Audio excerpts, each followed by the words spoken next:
important topic this morning. It's about life choices. Although it's directed towards young people, it has its application for all of us at any stage in our lives. We're still making life choices. There are young people all over the world who are now making life choices for themselves. And you can see it from their standpoint.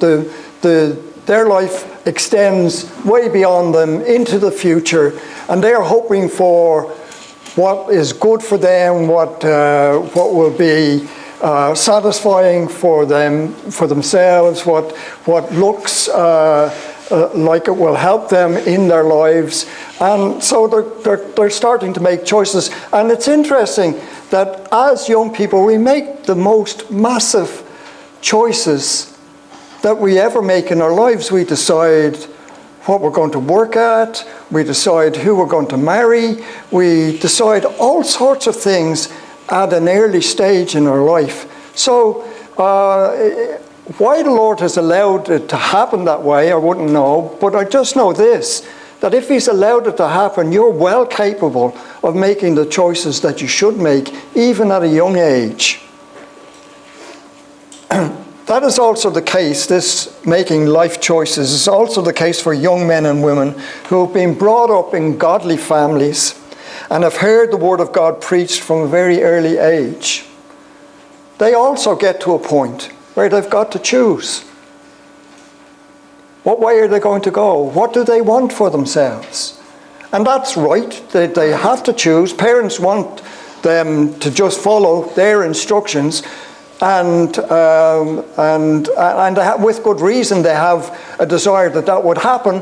But at the same time, if people are going to serve the Lord, they have to be converted. They have to give their lives to Him. Even our own children have got to do that, and they've got to be free to do that.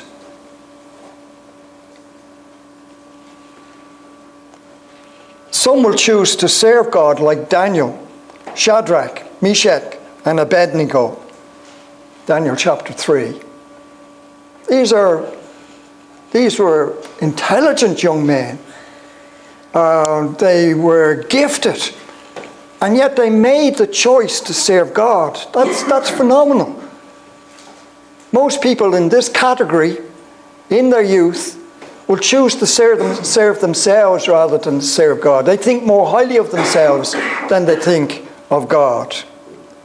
Others, like the prodigal son, will look to the world, its power, its wisdom, its riches, its pleasures, and its potential for self-realization as their preferred choice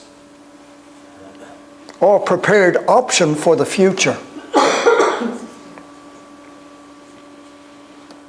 It is my observation that the choice to shrug off God, godly parents, and truth for self and a selfish lifestyle is a monumental struggle. Before the definitive choice is made, it is accompanied by much tribulation and distress.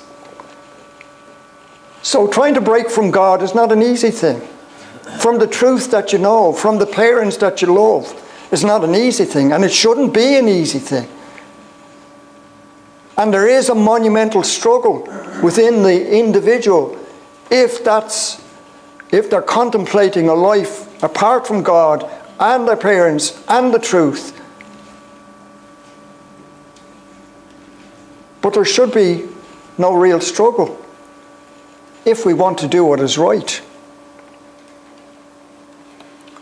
I think part of the problem I see for young people, and for ourselves as well as adults, is we can be deluded by appearances.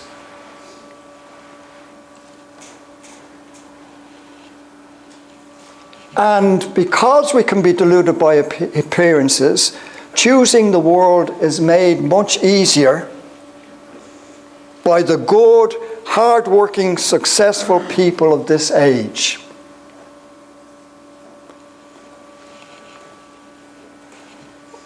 There's people out there, and I'll grant you this, who will put Christians to shame.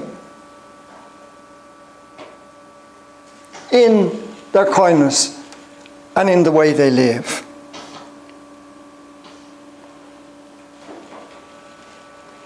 We know even from the scripture, like the rich farmer. Let's look at it in Luke chapter 12, beginning with verse 16.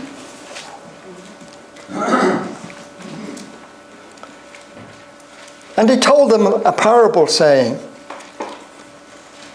the land of a rich man was very productive. Parables are stories, but they're stories based on reality. Okay? So this could have been a real situation. The land of a rich man was very productive.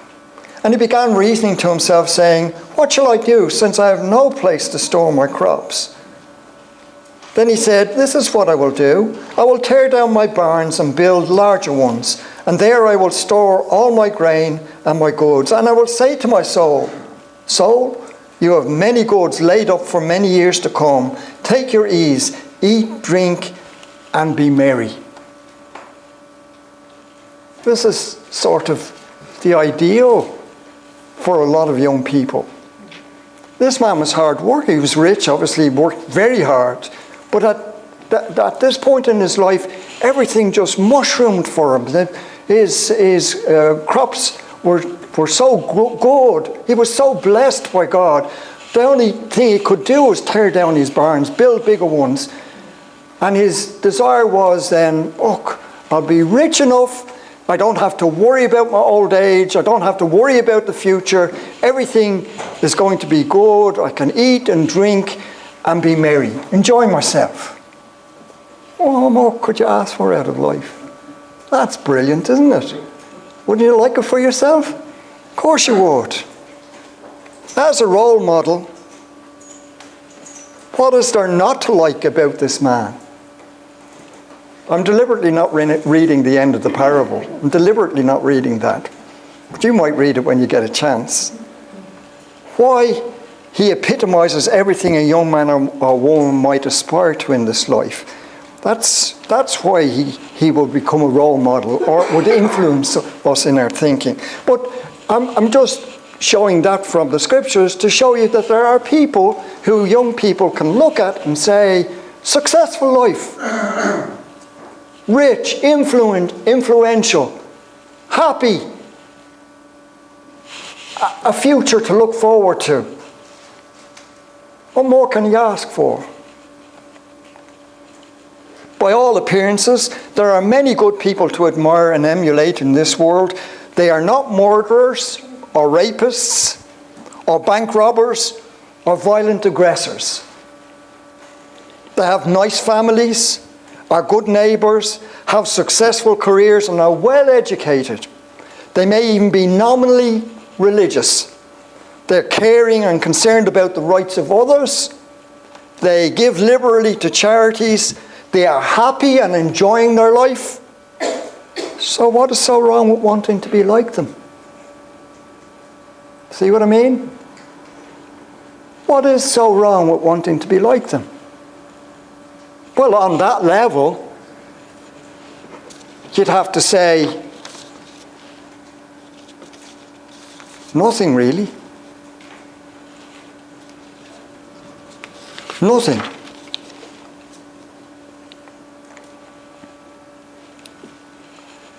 Now that's the appearance of things. I just want to establish that. That is the appearance of things. I call the next section of the lesson the dark web. There's nothing wrong with wanting to be good. It's actually commendable and laudable. However, it is naive to think that superficial appearances tell the whole story. It just doesn't. For just as the internet has a dark web, so there is a dark web in every individual, in society, and in the world. We know as Christians, it's ruled by a spirit, a malevolent spirit, and that spirit works in the children of disobedience right now. It's there. It's real. Young people who are leaning towards joining the ranks of the worldly greatly underestimate the destructive power of the subterranean dark side in individuals and society. It's the appearance. They're deluded by the appearance. But in order to really see what your choices are, you've got to understand this dark side. Otherwise, you will make the wrong choice. A good example of what I'm talking about is seen in a real-life story about Amnon and Tamar in 2 Samuel chapter 13. We'll read the first 5 verses. 2 Samuel chapter 13.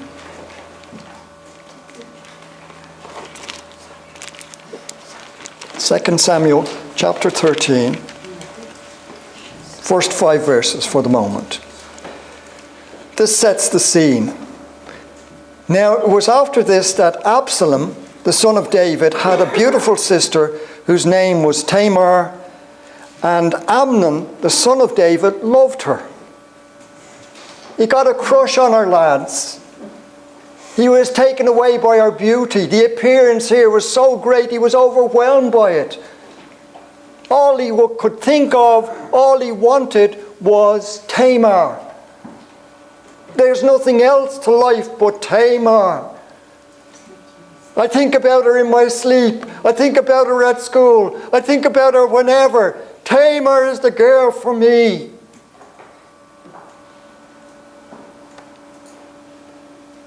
And Amnon, the son of David, loved her. He knew nothing else other than what she looked like, as far as I can see. But he loved her. His heart has gone out there. I wonder if the love wasn't much more lust than love. Amnon was so frustrated because of his sister Tamar that he made himself ill, for she was a virgin, and it seemed hard to Amnon to do anything to her. This was a godly young woman who was modest and discreet, who lived an upright life, who loved God and worshipped and served God. But this Amnon is full of corruption, full of the desires, the lusts that are in his own life. And he is projecting another picture onto her.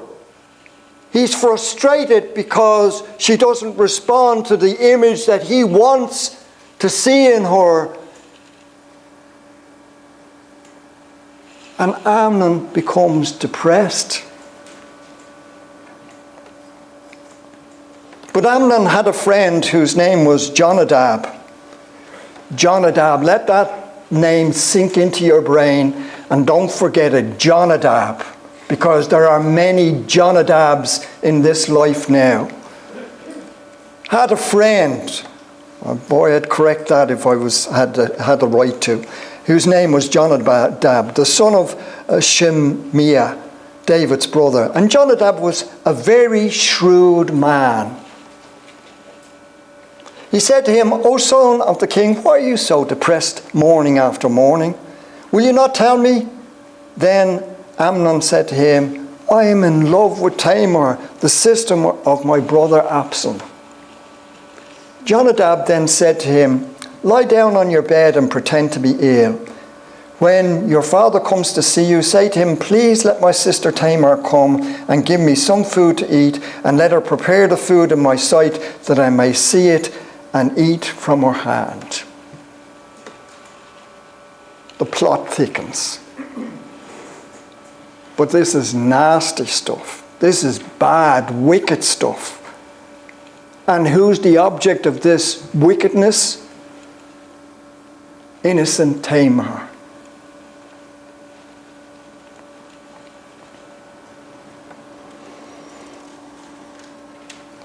Amnon listened to the advice of Jonadab, and he played it out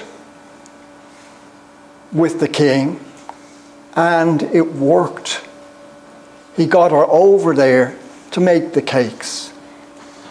When after all the cakes were done, he got rid of everybody. And he finally got her into his bedroom. Look at verse 11 now. When she brought them to him to eat, he took hold of her and said to her, "Come, lie with me, my sister." But she answered him, "No, my brother, do not violate me, for such a thing is not done in Israel. Do not do this disgraceful thing. As for me, where could I get rid of my reproach? And as for you, you will be like one of the fools in Israel. Now therefore, please speak to the king, for he will not withhold me from you." However, he would not listen to her. Since he was stronger than her, he violated her and lay with her. I'll leave you to read the rest of that story yourself, because this is painful. Caught in a web of deceit, the innocent life of Tamar was shattered that day. Her life was finished. Who was going to marry somebody in that day and time who had been violated? She probably had to stay in her father's house for the rest of her life. She had no life. He took it away from her that day. Amnon got what he wanted, but instead of hating himself, the culprit, the wicked one, he cast all his venomous hatred on Tamar. She was to blame. She caused me to sin. She is the guilty one. You can't believe how wicked people turn things in their heads and make everybody else, and especially the righteous and the innocent, to be to blame for what they chose to do, planned to do.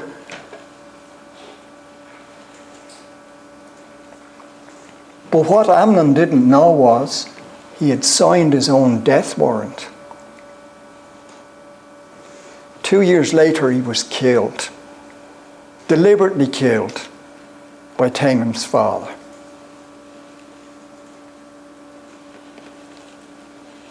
The malevolent Jonadab, as far as we can see, lived on, no doubt to corrupt others with his very shrewd and destructive spirit. Such, my friends, are the machinations of the dark web in this life. Can you see the point? Just don't go according to appearances, because you can't. You've got to understand that there is this underbelly of darkness, of wickedness, of selfishness and self-indulgence, of abuse, of misuse. It's there. I'm not saying that you become paranoid. There's no need to be. We've got God there to protect us. But you need to grow up and wise up and understand this is the way with this life. It is twisted and it cannot be straightened. And there are times and will be times when we will be caught in the plans and the purposes of wicked people, and it will be beyond us to be able to extricate ourselves from it.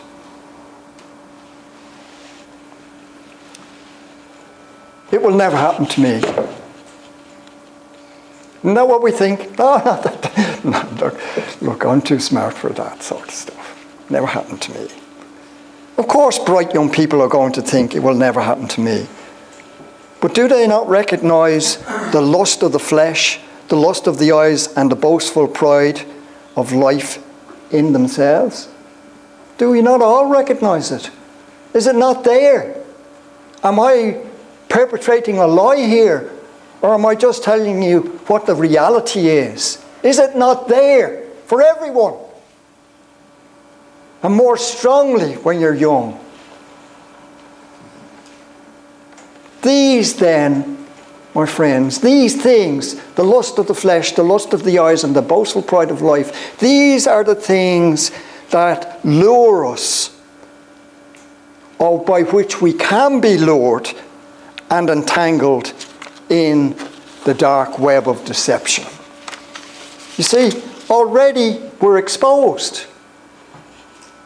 Already we have a lure that will draw us to that dark web. And there are people waiting for their opportunity to take advantage of us in bad ways. Your peers may embolden you by saying, everyone's doing it. A little will do you no harm. And I say to you, beware the Jonadabs of this world. They're not looking after your interests. They're just not looking after your interests. Come on down to the pub with us. Just have one drink. I promise you, they're not going to stop encouraging you after one drink. Nor are they going to leave you alone. They want you to be like them. And they can continue to pressure you to do what's wrong. The truth is, because we are weak in the flesh, we can easily be conned into trying all types of skullduggery and wrongdoing. Do not underestimate the persuasiveness of peer pressure. Don't underestimate it. Other people have influence over us. And if we allow them into our lives, they can pressure us with their personality and our wrong views to do or to try things that are not right, things that are ungodly, things that are destructive. What young person is above being corrupted by pornography and the many forms of illicit sex made acceptable by movies and books and videos and modern rock music? What young person taking his first alcoholic drink could ever imagine becoming an alcoholic with the passage of time? And yet I know from discussing with people who have become alcoholics that they knew from the very first drinking that there was something different about them and alcohol. So if you never take the first drink, you'll never know that that difference is there. And you'll never get yourself caught in that web.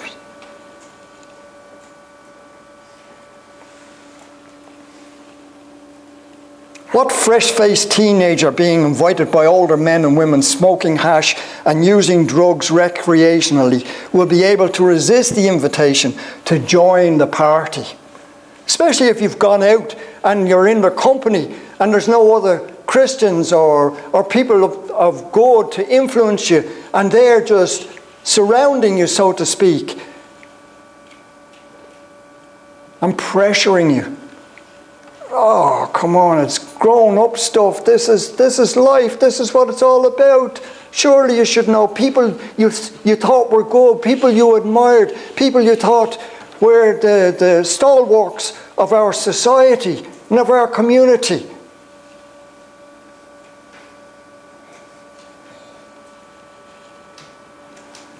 All these people have sinned and fall short of the glory of God.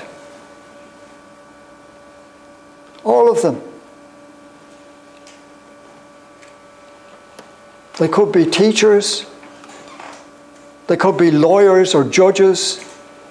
They could be great athletes, great musicians, great in their field,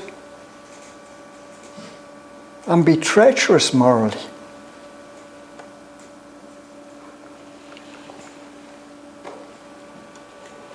I have to say, look, I might be even just using these examples, taking the extreme that, oh yeah, well, I know that can happen. It's not going to happen to me. I have to say, even if you never get involved in any of these extremes, you have all the appearances, and you have all the appearances of being a good person for the rest of your life. That does not mean that you are not selfish and fleshly minded. Think about that now. You're one of these good people. You're going along with the crowd. You're being successful. You're being admired. You're standing out as a somebody. That doesn't mean you're not selfish. And it doesn't mean that you're not self-indulgent.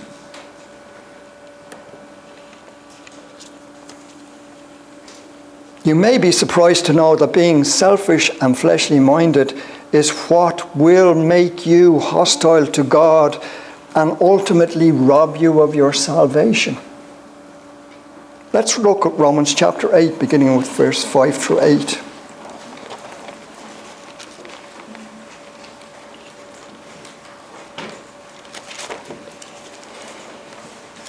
For those who are according to the flesh set their minds on the things of the flesh, but those who are according to the Spirit, the things of the Spirit. For the mind set on the flesh is death. Whose flesh are we talking about?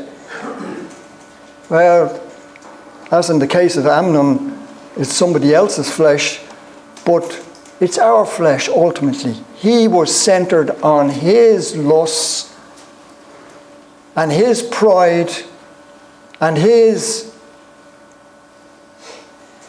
longing, eyes of longing that he had allowed to get out of control in his own thinking. The mind set on the flesh is death, but the mind set on the Spirit is life and peace, because the mind set on the flesh is hostile toward God. For it does not subject itself to the law of God, for it is not even able to do so, and those who are in the flesh cannot please God. So the reality is, even though there are these good people, they're selfish and self-indulgent. They're living a life that cannot please God. It goes against his law, and they cannot please God. Now that should mean something to you. That should really mean something to you. The mindset on the flesh is why countless numbers of unfortunates have been led astray and have gone on to try illegal drugs only to overdose on the stronger opiates many years later. I'm taking that as a metaphor for life, the drug, the story of the drugs, because it's massive now, massive. And it's not just hash or heroin. There's new illegal drugs coming out that are untested and untried, and there's young people taking these things. And I saw one of them on the television, and he's on the road, and everything in his body is jerking, and his mind's gone, and they don't know what the long-term damage is of these drugs.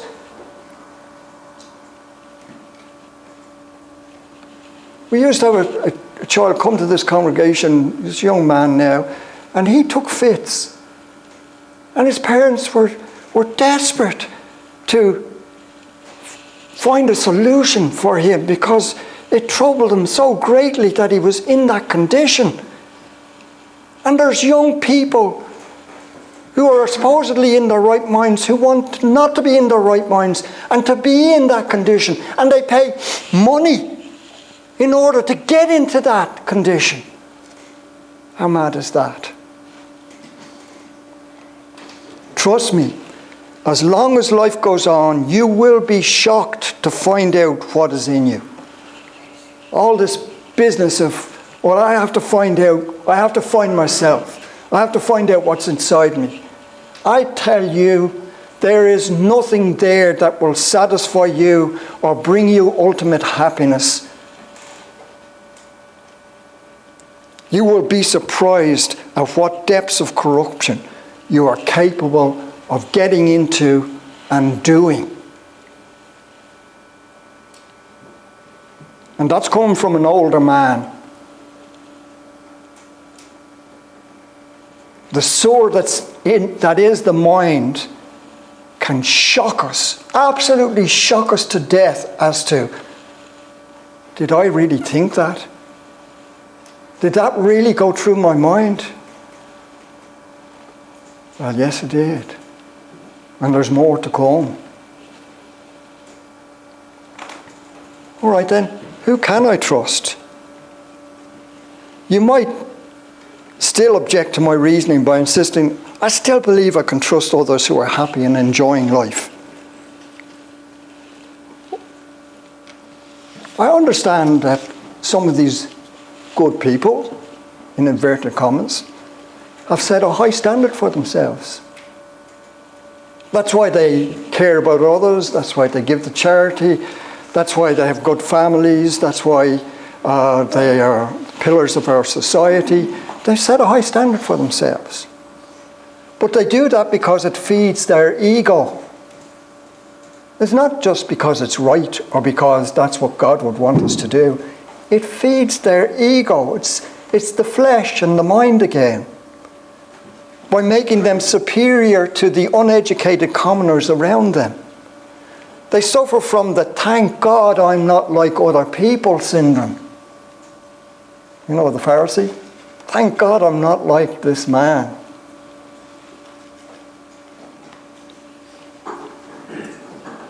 Inwardly they praise themselves. I drink in moderation twice a week. I pay my taxes. I walk circumspectly before all. I'm admired by my peers. Of course these good people are happy in themselves and with themselves. Yes, they are enjoying life because they are consumed by their own fleshliness and self-indulgence. They have enough money to satisfy their cravings without self-restraint. We saw when there was this referendum a short while ago about gay marriage, how happy they were and how loving they were and how they embraced each other and touched each other and the whole thing of, oh, there's so much love and so much concern for each other. It was overwhelming.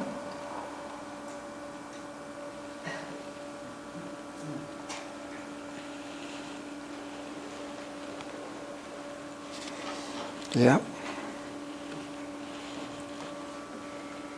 Is it love? Self-sacrificing, self-deprecating love? The love that Jesus Christ had for us and humanity? The love that we're supposed to have for each other? Or is this selfish gratification? And when they're just totally no laws and total abandonment to feelings of desire and possession, it gets out of control. It's a madness that will drive everything out of control.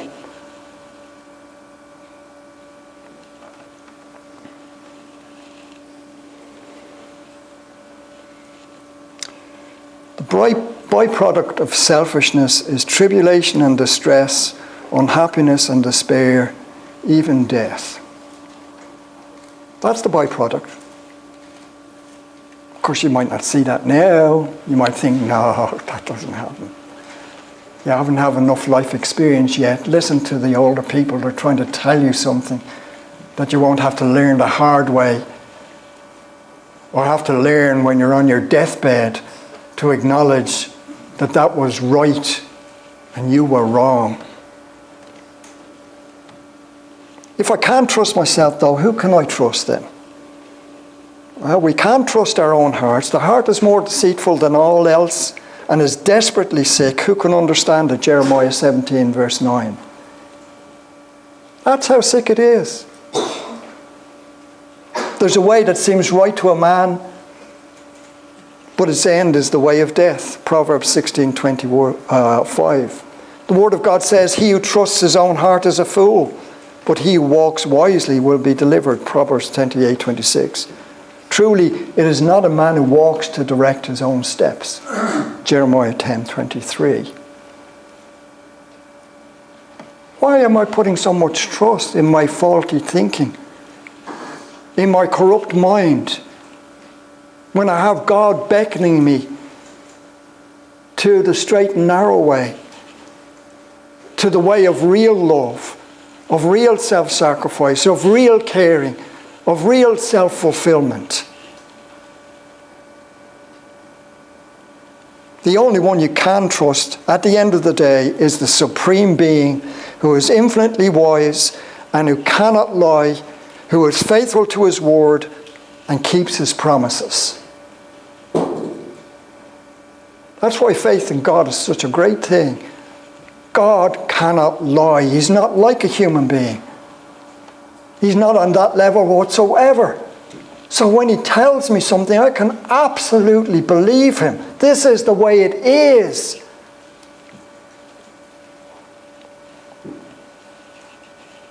You know that beautiful Proverb 3, verses 5 to 8. Trust in the Lord with all your heart and do not lean on your own understanding. In all your ways acknowledge him and he will make your paths straight. Do not be wise in your own eyes. Fear the Lord and turn away from evil. It will be healing to your body and refreshment to your bones. Proverbs 3, 5 through 8. Trust in the Lord with all your heart and do not lean on your own understanding. You are not infinitely wise. You have not got enough experience in life to have the understanding that you need to protect yourself. Now, either you're going to find that out in the hard way or the easy way. But the easy way is, do not let your hearts be troubled. Believe in God, believe also in me. This is Jesus speaking in John 14, verse 1. That's the easy way, the way of faith. Now I know, even after saying all this, there's going to be people who will mess up their own lives like the prodigal son. It seems to be the way of the world. We shouldn't be surprised. So the advice for all who are making life choices is choose the good way, the right way, God's way. Because in the grand scheme of things, it is the only way to find real fulfillment and happiness. And if you do mess up like the prodigal son, we can return to God's house in repentance and he will forgive us and give us life. You can't ask for more than that, can you? Whose way is the better way? My way or God's way? At least let this lesson make you wise in the ways of the world and understand that the call is to do what is right, not to do what you feel like doing. Do what is right, and it will be a blessing to you. I'll leave it with you. Thank you.